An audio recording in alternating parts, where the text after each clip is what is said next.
할렐루야. 오늘도 성전에 나와서 또 각 가정에서 온 오프라인 예배를 드리시는 사랑하는 우리 성도님들과 성도님들의 가정에 그리고 경영하는 사업장과 직장과 자녀들에게, 특별히 우리 성도님들에게, 부모님들에게 우리 하나님의 크고 놀라우신 축복이 함께 하시기를 주님의 이름으로 축원합니다. 가끔씩 이런 뉴스를 볼 때마다 슬프기도 하고 또 가슴 아플 때가 있습니다. 6남매를 둔 어떤 부부가 나이 많아 늙자 아무도 오라는 자식이 없어서 동반 자살했다고 하는 그런 소식. 가끔 우리가 이런 뉴스를 듣지요. 장성한 40대 자식이 부모가 돈을 주지 않는다고 폭행한 이야기 등, 이런 이야기는 어제 오늘 야기된 이야기가 아니라 우리의 주변에서 흔히 들을 수 있는 이야기입니다. 지난주 어버이 날이 있었지요. 교회에서는 5월 두 번째 주일을 어버이 주일로 지킵니다. 이 어버이 주일이 있었던 지난주 한 주간의 뉴스의 기사 제목을 제가 뽑아서 왔는데 한번 들어보십시오.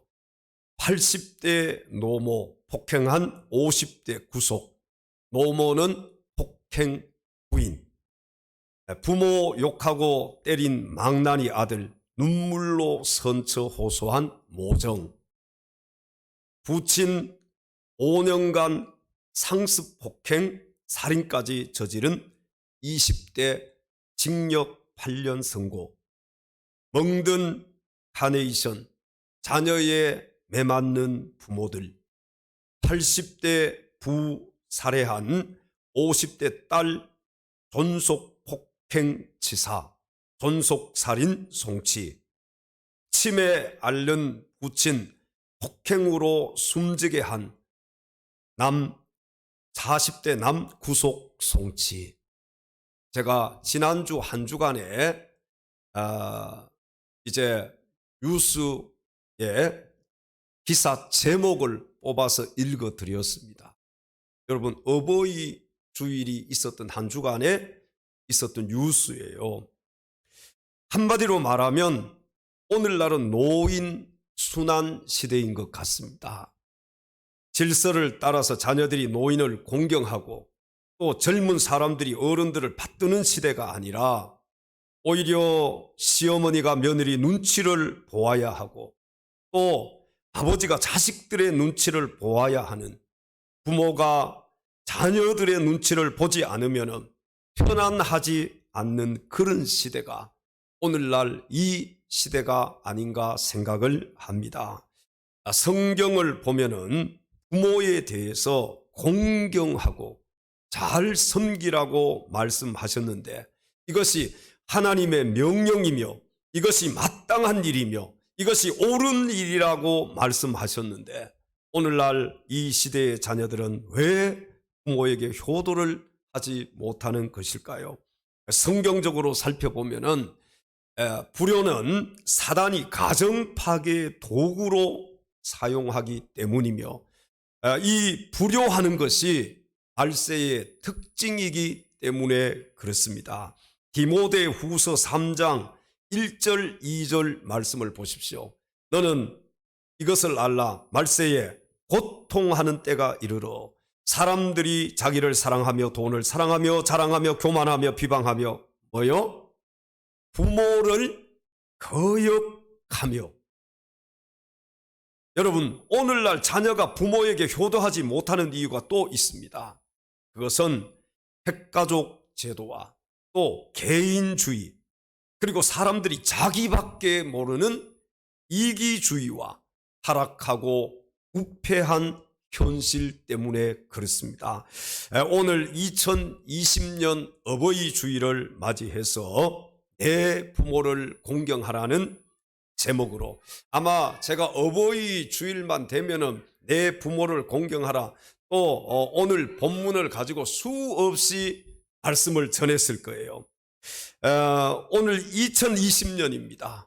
참 잊어버릴 수 없는 2020, 또 코로나19로 인해서 부모님을 찾아 뵈려고 해도 여기 요양원에도 사람들이 못 오잖아요.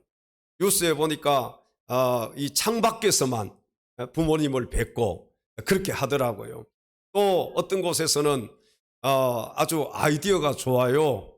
그래서 비닐 같은 걸 가지고 해서 앉아볼 수 있게 그렇게 하더라고요.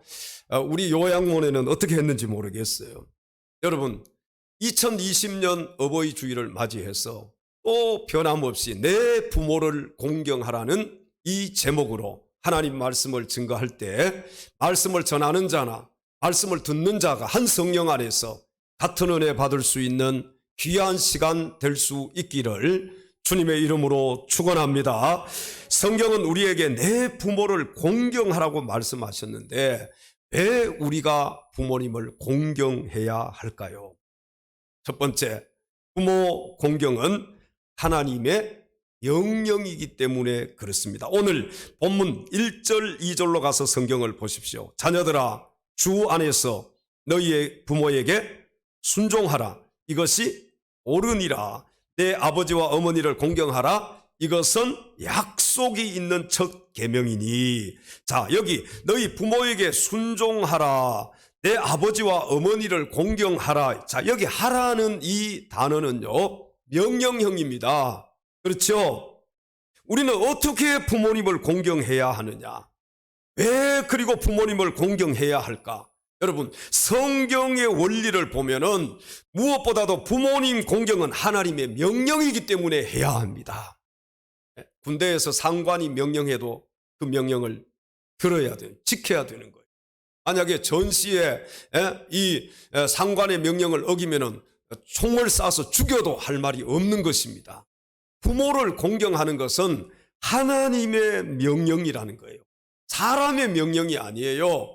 하나님이 명령하셨기 때문에 우리는 부모님을 공경해야 한다.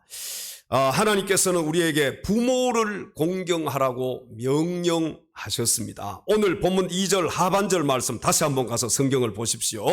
이는 약속 있는 첫 계명이니. 자, 여러분, 이 말이 무슨 뜻이냐 하면은 계명, 율법 이런 것은 우리가 반드시 지키지 않으면 안 된다는 것을 가르쳐주고 있는 말씀입니다.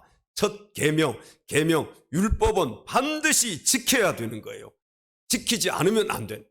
이 부모 공경은 선택이 아니라 필수라는 것입니다. 우리가 대학교에 가면은 선택 과목이 있고 필수 과목이 있어요. 여러분, 졸업을 하려면은 반드시 필수 과목은 어떻게 해야 돼요? 이수를 해야 되는 거예요. 학점을 따야 되는 거예요. 선택하는 것은 내가 자유예요.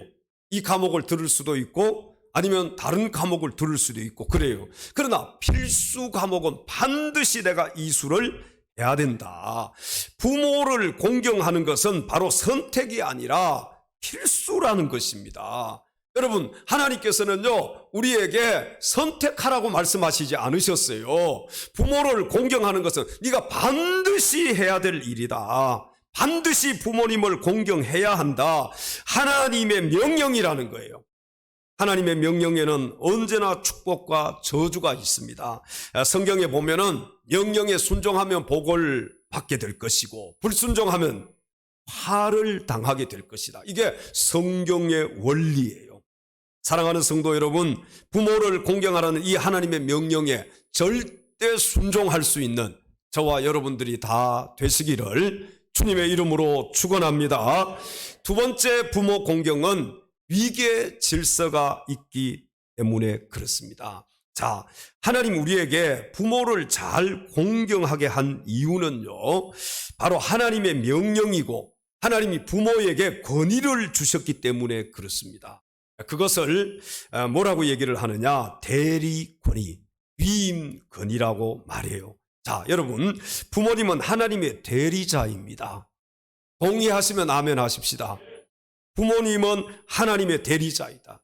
그렇기 때문에 눈에 보이는 부모님을 잘 섬기지 못하면은 눈에 보이지 않는 하나님도 잘 섬길 수 없다는 그런 말씀입니다. 우리가 하나님을 잘 믿는다고 얘기해요. 그리고 사람들이 봤을 때 하나님을 잘 믿어요.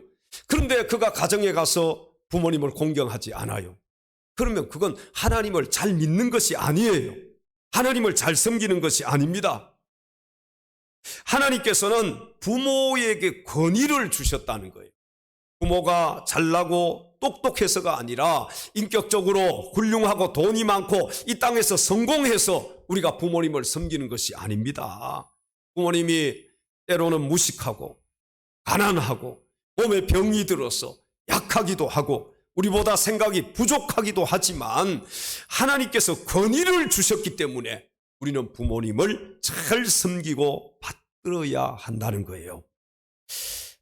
여러분 서울에 가면은요 효자동이라는 곳이 있습니다. 효자동이 어디 있는지 아세요? 시골 사람들이 알겠습니까? 효자동이 어디 있는지. 효자동이 전주에도 있고 지역마다 가보면 효자동이 다 있더라고요. 근데 서울의 효자동은 저쪽 청와대에 있는 그쪽 어디죠? 자, 여러분 이 효자동이 왜 효자동이 됐는지 아세요? 효자동에 유래가 있더라고요. 어떤 할아버지가 이제 자기 아들과 며느리는 밭에 일하러 갔어요. 할아버지가 아이를 봅니다. 아기를. 이제 아기가 잠자고 있는데 할아버지가 잘못했어요. 이불을 그만 아기 위에다 올려버린 거예요. 그래서 이 아이가 이제 죽고 말았습니다. 며느리가 근데 할아버지는 그걸 모르는 것이지요. 실수해서 이제 이불을 올려놨으니까 며느리가 밭에서 일하고 이제 점심때 들어와서 점심을 해서 가야 돼. 점심때 들어왔어요. 그랬더니 아기가 죽은 거예요. 이 며느리가 조용히 그 아기를 안고 밖으로 나왔습니다. 그리고 일하고 있는 자기 남편에게 찾아갔어요. 그리고 이 아기의 죽음을 알려주었습니다. 이제 아들이 아기의 아버지지요. 아버지가 뭐라고 얘기를 했느냐? 이 불효막심한 놈아, 너 때문에 할아버지가 마음 아파하시지 않겠느냐? 그러면서 따귀를 한 대 때렸다 그래. 그랬더니 이 아이가 살아나 버렸어요. 이 이야기가 입에 입을 통해서 전해져서 누구의 귀에까지 들어가게 되었느냐? 임금의 귀에까지 들어가게 되었습니다. 임금이 큰 상을 내리고 그 동네를 바로 효자동이라 임금이 명했다는 거예요. 여러분 신명기 27장 16절 상반절에 보면은 그의 부모를 경홀히 여기는 자는 저주를 받을 것이라 그런 말씀이 있어요. 성경 이 말씀이 참 무서워요. 부모를 경홀히 여기는 자는 뭘 받을 것이라? 저주를 받을 것이라. 여기 경홀히 여긴다는 이 말은 말이나 행동이 조심성이 없고 가볍고 소홀함을 뜻합니다. 그러므로 부모님을 비판하는 말, 여러분 이 부모님을 비판하는 것은 하나님께 도전하는 것이에요. 그리고 부모님께 소홀히 하는 것은 하나님을 소홀히 하는 것과 같습니다. 그래서 사단은요 이 위계 질서를 파괴하기 위해서 우리로 하여금 뭐하게 만드는 거예요? 불효하게 만드는 거예요. 부모님 공경하지 못하게 하고 효도하지 못하게 하고 이 사단이 이 위계 질서를 파괴하기 위해서 우리로 하여금 부모님께 불효하게 만든다. 부모님을 공경하고 효도하지 못하게 만든다는 것. 이 위계 질서가 파괴되어서 가정에서 부모들이 업신여김을 받습니다. 오늘날요 여러분 뉴스를 보면 부모를 업신여기는 자녀들이 얼마나 많은지 몰라요. 아까도 제가 읽어드렸지 않습니까? 부모님을 업신여기는 그런 자녀들이 너무너무 많다는 거예요. 사회에서 어른들이 업신여김을 받습니다. 그러니까 어른 나이가 없어요. 이제는 그냥 나이가 없어진 거예요. 부모님은 공경해야 되고 나이가 많으신 어르신들은 공경해야 되는데 그런 것들이 다 파괴돼요. 여러분 이것이 사탄의 전략인 거예요. 위계 질서가 무너져요. 그럼 엉망진창이 되는 거예요. 엉망진창이. 제가 지난주에도 말씀드렸지만 가정에는 위계 질서가 있지 않습니까? 할아버지, 할머니, 아빠, 엄마, 형, 누나, 동생 이렇게 위계 질서가 있어야 되는 거예요. 그런데 이게 하게 되어버려 보세요. 그냥 아들이 아버지를 폭행합니다. 손주가 할아버지를 폭행합니다. 아들이 아버지를 죽입니다. 여러분 엉망진창 위계 질서가 깨뜨려져 버리면은요, 이 사회도 엉망진창이 되고 가정도 엉망진창이 된다. 제가 그래서 지난번에 그런 가정을, 그런 집안을 뭐라 그랬어요? 콩가루 집안이라 그랬잖아. 콩가루 집안. 우리가 그런 집안 보면서 막 콩가루 집안이다. 왜? 어른도 아이도 없고 그냥 술 먹은 사람이 제일 뭐예요? 가정에서 큰 소리 치고 들어와서 부모고 뭐고 보이지 않고. 여러분 이렇게 위계 질서가 파괴돼요. 가정도 사회도 다 엉망이 되어 버리는 거예요. 사랑하는 성도 여러분, 내 부모를 공경하라는 이 하나님의 말씀을 잘 지킴으로 여러분의 가정의 위계 질서가 세워짐으로 부모는 자녀를 사랑하고 자녀는 부모를 공경할 줄 아는 그런 행복한 가정, 복 있는 가정들이 다 될 수 있기를 주님의 이름으로 축원합니다. 세 번째 부모 공경은 우리를 낳아주셨기 때문에 공경해야 합니다. 자, 우리가 부모님을 공경하고 잘 섬겨야 하는 또 하나의 이유가 있는데 그것이 뭐냐? 바로 부모가 우리의 뿌리고 부모님이 우리의 근원이기 때문에 그렇습니다. 여러분 부모 없는 자식 있어요, 없어요? 자녀들 키워놨더니 자기가 부모 없이 자란 줄 알아. 다 어릴 때 엄마가 배 아파서 낳아가지고 키워 먹이고 재우고 씻기고 키우고 공부시키고 쫙 해서 지금의 여러분이 있는 거잖아요. 부모가 우리를 낳아주셨기 때문에 오늘날 내가 이 자리에 있는 거예요. 누구든지 공중에서 뚝 떨어진 사람 있어요, 없어요? 없습니다. 공중에서 뚝 떨어진 줄 알아. 여러분 부모님이 다 저와 여러분을 낳으신 거예요. 그렇죠? 부모 없는 자식은 없는 거예요. 부모님이 많은 고생을 해서 양육했기 때문에 오늘의 우리가 있는 것입니다. 동의하시면 또 아멘 하십시다. 근데 부모님 없는 것처럼 부모님이 날 안 키워주신 것처럼 그렇게 살면 되겠어요, 안 되겠어요? 안 되는 것이지요. 그렇기 때문에 우리 인생의 뿌리요, 근원이요, 원천이신 우리의 부모님을 잘 받들어 섬기고 잘 공경해야 할 줄로 믿습니다. 잘 섬겨야 되는 거예요. 잘 받들어서 섬기고 공경해야 되는 거예요. 일본 속담에 이런 말이 있습니다. 부모에 대한 효행과 불조심은 반드시 미리 해야 하는 것이다. 제가 이거 보면서 정말 일리가 있고 이해가 되어져요. 부모에 대한 효행, 부모님께 효도하는 것, 부모님을 공경하는 것, 이런 것은 또 불조심은 반드시 미리 해야 된다. 왜 그렇습니까? 미리 하지 않으면 어떻게 되니까요? 부모님 공경 미리 하지 않으면 어떻게 돼요? 부모님 돌아가시잖아. 사람들이요, 먹고 살만 하면 내가 부모님께 효도해야지. 먹고 살만 하면 부모님 돌아가시. 그래서 후회하는 분들 많잖아요. 불조심 미리 해야 되는 거예요. 불나고 난 다음에 후회해봐야 아무 소용이 없는 거예요. 여러분 부모님 돌아가신 다음에 효도하려고 아무리 몸부림쳐 보세요.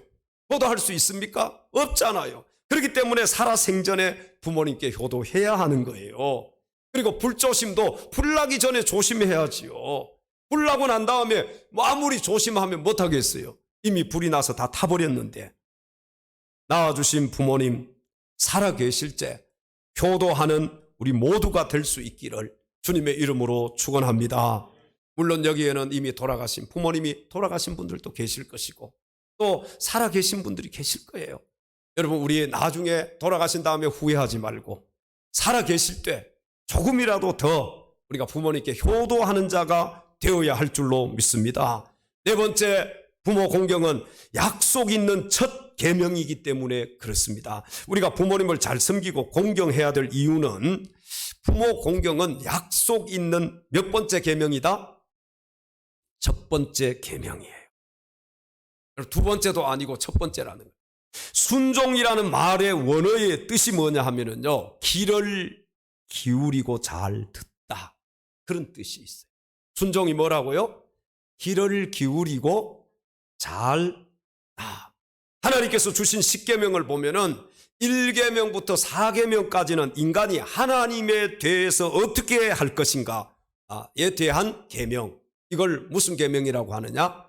대신계명이라 그래요. 대신계명.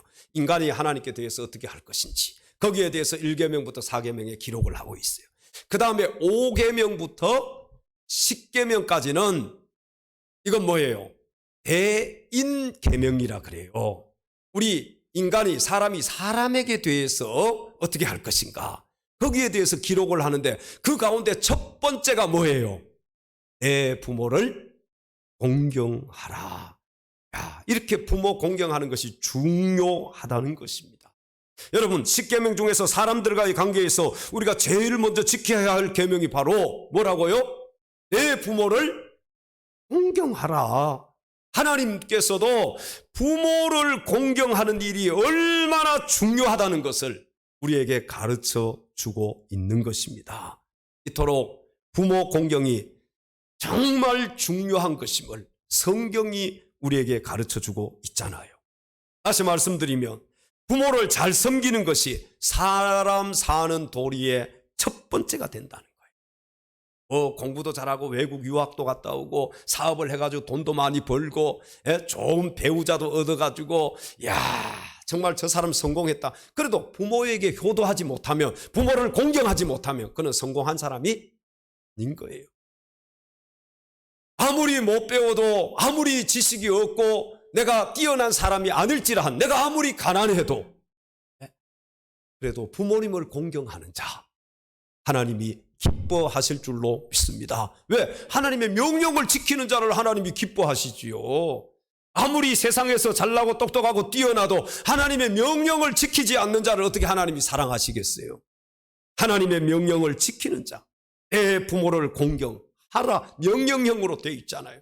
여러분, 이 명령을 잘 지켜야 돼요. 그래야 하나님께서 우리를 축복하십니다. 그래야 우리가 잘 되는 거예요. 왜? 이게 약속 있는 첫 계명이에요. 여러분, 두 번째도 지켜야지만, 세 번째도 지켜야 되지만 제일 먼저 지키는 계명이 뭐예요? 첫 계명이잖아요. 내 부모를 공경하라. 이 약속 있는 첫 계명, 이 계명을 잘 지킴으로 오늘 본문 에베소서 6장 3절의 말씀처럼 땅에서 잘되고 장수하는 하나님의 복을 마음껏 받아서 누릴 수 있는 사랑하는 엘찬양 가족들이 다 되시기를 주님의 이름으로 축원합니다. 자, 이제 마지막 5번째입니다. 우리 그리스도인들은 어떻게 부모님을 공경해야 할까요? 자, 우리는 사랑하는 마음과 그 마음을 표현함으로 부모님을 공경해야 합니다. 우리가 마음속으로 부모님 내가 사랑하고 부모님 공경해야, 그런 마음이 있어도 이걸 표현하지 않으면 무슨 소용이 있어요? 우리가 부모님 사랑하는 이 마음, 정말 이 마음을 나 혼자만 가지고 있는 것이 아니라 이걸 표현해야 된다는 거예요. 부모님을 찾아뵙고 전화하고, 못 찾아뵈면 전화하고, 부모님 위해서 매일 기도하고 부모님과 더불어서 대화하는 시간을 많이 가져야 된다는 겁니다.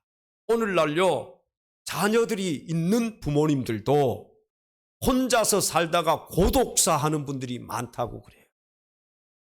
그래서 이 어르신들이 뭘 키우느냐? 뭘 키울 것 같아요? 반려견을.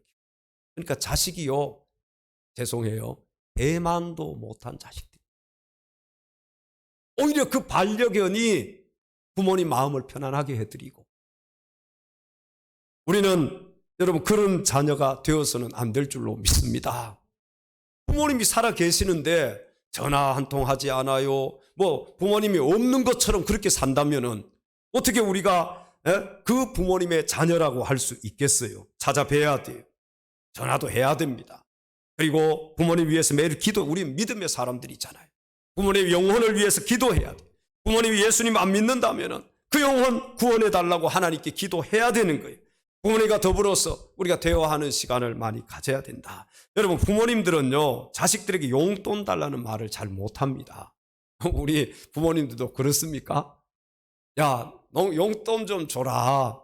나 돈 쓸 때가 있는데 야, 돈 좀 줘라. 그렇게 말하기가 쉽지 않아. 부모님, 이게 부모님들인 것 같아요. 그래서 어떤 며느리가, 제가 글 쓴 걸 읽어봤더니, 시아버지가 이제 시어머니가 돌아가시고 난 다음에 시골에 계시다가 혼자 이제 계시니까 이 아들네 집에 와서 사는 거예요. 근데 아버지가, 이 시아버지가 한 달, 두 달, 석 달, 이제 반년 이렇게 지났는데도 뭐 용돈 달라는 소리, 이런 소리를 한마디도 하지 않고, 예? 계속 밖에 나가서 하루 종일 있다 들어오시고 하루 종일 있다 들어오시고 그러시더라는 거예요. 나중에 봤더니 이 시아버지가 가서 박스를 줍는 거예요. 박스 주어가지고 아이들 학용품 사라고 용돈도 주시고, 오히려 시아버지가 오시면은 자기는 짐이 될 줄 알았는데 이 시아버지가 오셔가지고 오히려 아이들에게 용돈도 주시고 가끔씩 반찬도 사서 들어오시고, 그러니까 자기가 참 생각을 잘못했다, 너무너무 죄송하다, 그런 글을 쓴 걸 보았어요. 여러분, 부모님들은 자식들에게 용돈 달라는 이 말 잘 못합니다. 그러나 자식들을 보세요. 자식들은 마치 자기 돈인 것처럼 부모에게 돈 달라고 하지 않습니까?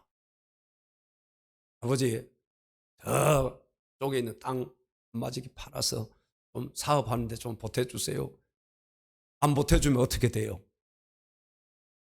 폭행하고 때리고 그런 자녀들이 있잖아요. 여러분, 우리도 부모님에게 필요한 것을 공급해 드려야 합니다. 물론 형편이 돼야 되겠지요. 그러나 형편이 되지 않다, 이 부모들은요, 자식들에게 뭘 큰 걸 원하지 않습니다. 그냥 정말 마음에 담고 있는 것을 표현하고 부모님께 고맙다, 감사하다, 그런 걸 표현하고 하면은 이 부모님들은 사실 그것으로 만족해요. 왜? 자식들이 자기들을 키워준 거 그거 잊지 않고 생각만 하고 있다, 그것만 생각해도 부모들은 마음이 기쁜 겁니다. 여러분, 아이를 낳았어요. 어릴 때부터 대학교까지, 대학 졸업시킬 때까지 얼마가 드는지 알아요? 이거 막 계산해서 하신 분들이 있더라고. 얼마 정도 들었을 것 같아요? 아이 하나 낳아가지고, 물론 이게 평균적인 거예요. 뭐 어떤 분들은 많이 들 수도 있고 어떤 가정은 적게 들 수도 있지만 평균적으로 얼마 정도 들 것 같아요? 얼마? 시험에 안 나오니까 크게 한번 얘기해 보세요. 틀려도 괜찮아.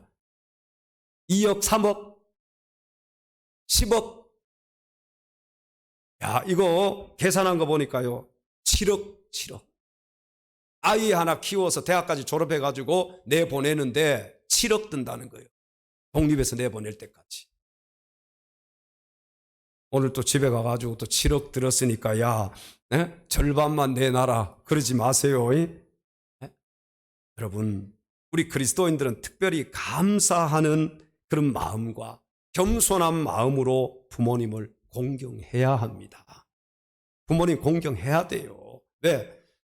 이건 하나님의 명령이고 이거 반드시 우리가 해야 될 일이란 말이에요. 그런데 우리가 부모님 살아 계실 때는 이걸 잊어버리기가 쉬워요. 이 중요성을 잘 깨닫지 못해. 대부분의 사람들이, 대부분의 자녀들이 부모님이 돌아가시고 난 다음에는 이걸 막 후회하면서 땅을 치는 그런 것들을 제가 많이 봤어요. 우리가 어버이날에 대해서, 이 어버이날이 왜 제정이 됐느냐, 뭐 우리가 1년 365일 동안 부모님 은혜 감사하고 부모님 공경하고 해야 되겠지만, 나라에서 어버이날을 제정을 했지 않습니까? 이 어버이날이 언제 제정했느냐, 제가 찾아보니까 1956년 한국전쟁 이후라는 거예요. 처음에는 어머니 날이, 어머니 날. 이 어머니들이 양육하고 또 생업을 책임지고, 그렇게 너무 이게 어머니들의 짐이 무거웠어요. 그러니까 어머니들을 위로하기 위해서 어머니 날을 만들었다는 거예요. 그러다가 쭉 시간이 흐른 다음에 1973년도에 3월 30일 날이라고 어버이날로 변경을 했다고 합니다. 그래서 예전에는 뭐요? 어머니날. 지금은 어버이날이 된 거예요. 자녀들이 부모님이나 조부모님에게 카네이션을 달아드리고 감사의 뜻으로 선물을 하고, 여러분 이렇게 한 번이라도 해야, 어버이날이라도 있어야 어버이의 은혜를 생각하고 또 깨닫게 되고, 내가 잘해야지.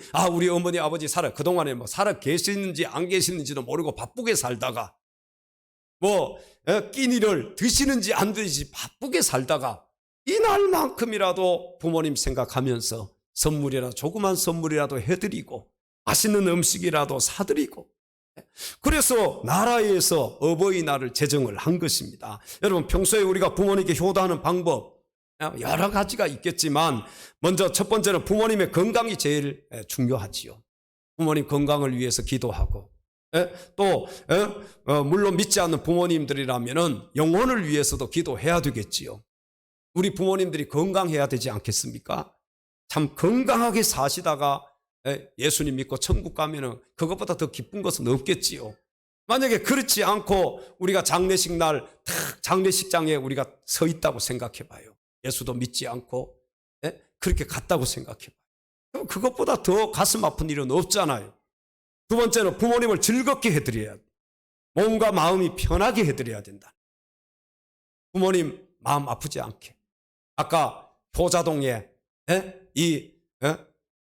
보부 며느리하고 효자 아들처럼 아버지 마음 아플까 봐 이런 부모님의 마음을 즐겁게 해드려야 된다. 돈 안 준다고 막 계속 전화해가지고 술 먹고 막 술주정하고 그런 부모님 마음이 즐겁겠어요? 안 즐겁겠어요? 얼마나 마음이 아프시겠습니까? 세 번째, 부모님께 자주 안부 전화를 드려야 돼요. 안부 전화. 저도 자주는 못 드리지만 그래도 우리 아이들한테 계속 얘기해요. 할아버지, 할머니 전화 좀 해라. 전화. 그러니까 일주일에 한 번씩이라도 전화를 드릴 수 있죠. 자녀들, 특별히 이 손주들이 전화하면 얼마나 좋으시겠어요. 기뻐하시잖아요. 우리 여기 어르신들 어때요? 손주들이 전화하고 하면 기뻐요, 안 기뻐요? 자식들이 전화하면 기쁘잖아요. 저도 이제 내일 한번 찾아뵈려고 전화를 먼저 드렸어요. 이번 어버이 주일날, 이 주일에는 좀 바빠서 못 가고 내일 한번 찾아뵙겠습니다. 주일날 예배 드리고 난 다음에. 그랬더니 아버지가 전화 오셨더라고. 전화. 야, 오지 마라. 전화 왔어요. 오지 마라. 그러면서도 부모님 어떻게 해요? 기다리시는 거예요. 그래서 안 갈 수가 없어요. 가야지요. 한번 가서 찾아뵈. 왜냐하면은 이제 연세가 많다가 보니까 내가 올해 한 해 못 찾아가면은 내년에 또 뵐 수 있을까? 그런 마음들이 이제는 자꾸 생겨요. 그래서 막 저녁 늦게 전화가 온다든지 우리 동생이나 그 옆에 있는 동생한테 전화가 오면 막 어떻게 해요? 놀라버려. 놀래. 가슴이 두근두근해. 전화가 오면 아이고 또 이거 뭐 아파 병원 가신 거 아닌가? 막 그런 생각이 잠깐이라도 들잖아요. 여러분, 부모님께 안부 전화 드리고 부모님께 네 번째는 최소한의 용돈을 드려야 됩니다. 저도 용돈 많이 받는 게 더 많아. 받는 게 더 많아. 이번에도 이사했다고 더 많이 주시더라고. 용돈 이제 우리 형제들이 조금씩 해서 10만 원씩 이렇게 한 달에 10만 원씩 넣어 드리는데 그것도 또 안 넣어주는 동생들도 있는 것 같아. 그만큼 또 형편이 어려우니까 그럴 수 있죠. 근데 그 용돈이 다 누구에게로 가요? 다시 우리한테로 돌아와. 부모님들은 그걸 꼬박꼬박 모아 놓으셨다가 이번에도 보니까 이사했다고 또 보내주셨어요. 그 용돈 이게 다 누구에게 돌아가느냐? 우리한테 다시 자식들, 손주들한테 다 돌아가요. 대학교 입학하면 또 돈 보내주시고 했다고 결혼할 때 결혼 또 보내주시고 그렇잖아요. 부모님께 맛있는 음식을 대접하거나 사드려야 된다. 저도 시골 갈 때마다 맛있는 것을 사드리려고 하는데 이게 주머니 사정이 여의치 않으니까 비싼 집에는 못 가도 그래도 뭔가 맛있는 걸 이렇게 사드리려고 한 번씩 갈 때마다 꼭 전화해서 식사하지 마시고 또 때를 맞춰서 가요. 아예 식사 때에. 그래도 또 어떤 때는 가보면 밥 해놨어. 돈 들어간다고 밥을 해놓고 기다리시는 거예요. 이제는 전화를 안 하고 가야 돼. 왜? 식사 때가 안 돼서 가야 돼. 아예 아침에 가려면 일찍 11시 전으로 가 식사 안 하시고 저녁에는 한 5시 전으로 가버려야 얘기 안 하고 가서 그냥 그래야 같이 식사할. 왜? 그 돈 쓰는 것도 아까우신 거예요. 자식이 돈 쓰는 게 아까워. 이게 부모님인 거예요. 여섯 번째, 부모님이 좋아하시는 물건을 선물해 드려야 한다. 여러분 이번에 어떻게 선물 좀 하셨습니까? 아직까지도 못 하셨다면은 선물, 작은 선물이라도 부모님께, 부모님 낳아주시고 길러주셔서 감사하고 사랑합니다, 그렇게 좀 선물 하나 보내시기를 바랍니다. 뭐 큰 게 필요하지 않아요. 작아도 괜찮아요. 마지막 7번째는 부모님과 함께 여행을 하거나 여행을 보내드려야 한다. 왜? 늦으면 후회해. 나중에는 여행 가고 싶어도 돌아가시고 난 다음에는 갈 수가 없는 거예요. 우리가 막 생활이 바쁘고 사는 것이 여의치 않고 그러니까 부모님 모시고 사실 어디 가까운데 여행 한 번도 가기 힘들잖아요. 이런 어버이날 이런 때라도 좀 한 번이라도 가까운데 나가서 맛있는 것도 사드리고 바람도 좀 세게 하는 거.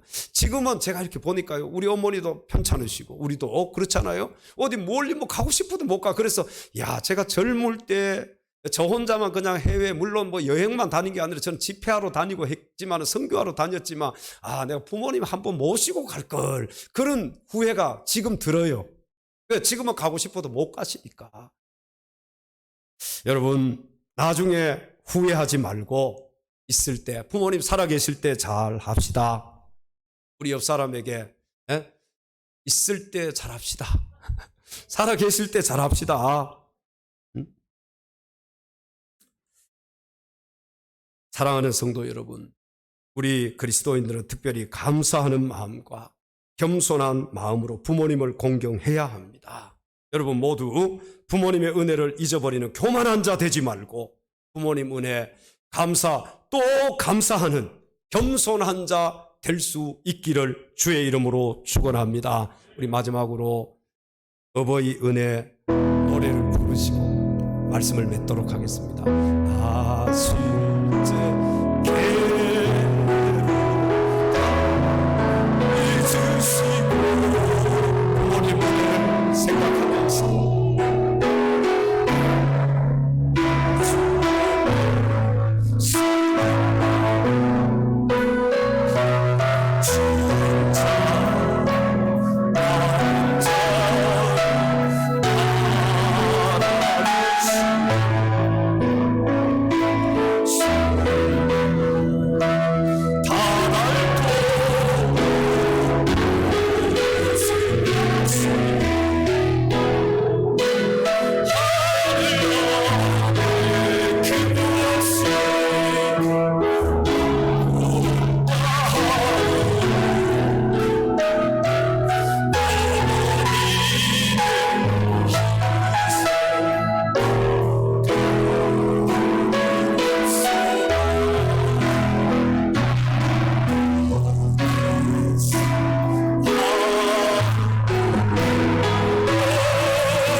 할렐루야.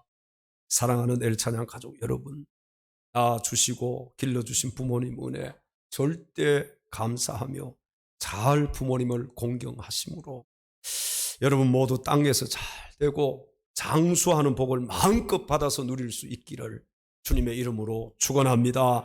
기도하